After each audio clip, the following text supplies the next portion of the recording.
នយោបាយពន្ធធ្វើឲ្យសេដ្ឋកិច្ចរបស់អាមេរិកគឺមានការធ្លាក់ចុះ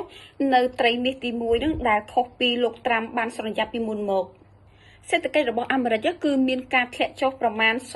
0.3% នៅត្រីមាសទី1ចន្លោះពីខែមករាដល់ខែមិនិនាឆ្នាំ2025នេះដោយនេះគឺផ្ទុយពីអ្វីដែលលោកប្រធានាធិបតីលោកដូណាល់ត្រាំគឺបានសន្យាកាលពីគាត់ធ្វើនយោបាយពីដំបូង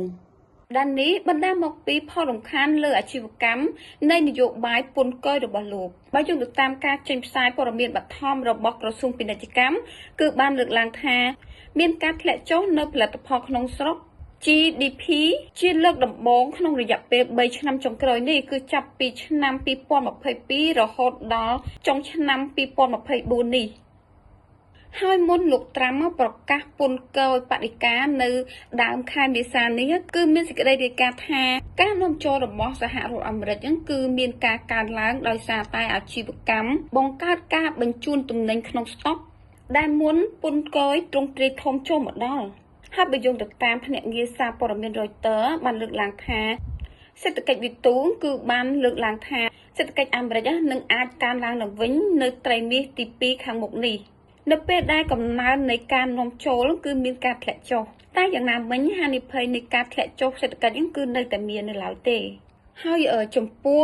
ប្រធានាធិបតីលោកដូណាល់ត្រាំវិញគឺមានការស្ដីបន្ទោសទៅលោកโจ Biden ដែលជាប្រធានាធិបតីរបស់អាមេរិកកាលពីឆ្នាំមុននោះថាការធ្លាក់ចុះនៃសេដ្ឋកិច្ចនេះគឺបណ្ដាលមកពីលោកโจ Biden ហើយលោកត្រាំក៏បានលើកឡើងថាគាត់គឺបានចូលកាន់អំណាចគឺចាប់ពីថ្ងៃទី20ខែមករាឆ្នាំ2025នេះទេអញ្ចឹងគាត់ទៅតែកម្មទេហើយចំពោះសេចក្តីថ្លែងការណ៍របស់លោកត្រាំដែលថាសេដ្ឋកិច្ចធ្លាក់នេះគឺបណ្ដាលពីលោកโจ Biden នោះគឺគណៈបកប្រជាធិបតេយ្យរបស់លោកโจ Biden មានការច្រានចោលនៅសម្ដីរបស់លោកដូណាល់ត្រាំដោយបានលើកឡើងថាលោកដូណាល់ត្រាំត្រូវតែទទួលខុសត្រូវចំពោះនយោបាយរបស់ខ្លួនទិន្នន័យធ្លាក់ចុះនៃសេដ្ឋកិច្ចរបស់អាមេរិក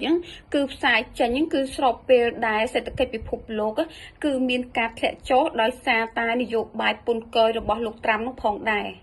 ហើយរួមទាំងពន្ធគយបដិការគឺបានដាក់នៅជុំវិញពិភពលោកហើយទោះបីមានការប្រមានផ្សេងៗនៅជុំវិញផលលំបាកនៃសេដ្ឋកិច្ចក្នុងស្រុកដែលរំខានដល់ច្រវាក់ផ្គត់ផ្គង់សកលក៏ដោយក៏ដូចជាការធ្លាក់ចុះសេដ្ឋកិច្ចពាណិជ្ជកម្មនិងស្ថាប័ននានានាពេលកន្លងមកនោះមិនដឹងថាតើសេដ្ឋកិច្ចខាងមុខវាទៅជាយ៉ាងណាទៀតទេបងប្អូនពួកអីឥឡូវនេះសូម្បីតែសេដ្ឋកិច្ចអាមេរិកខ្លួនឯងក៏មានការធ្លាក់ចុះដែរមិនមែនធ្លាក់ចុះតែប្រទេសជុំវិញពិភពលោកទេសូម្បីតែអាមេរិកផ្ទាល់គឺមានការធ្លាក់ចុះហើយបើសិនជាមានព័ត៌មានអីត្រូវអាប់ដេតបន្ថែមទៀតខ្ញុំនឹងចេញនៅវីដេអូក្រោយហើយកុំភ្លេចជួយ like ជួយ share និងជួយ subscribe channel YouTube របស់ខ្ញុំមួយផងអរគុណច្រើនជម្រាបលាបាយបាយ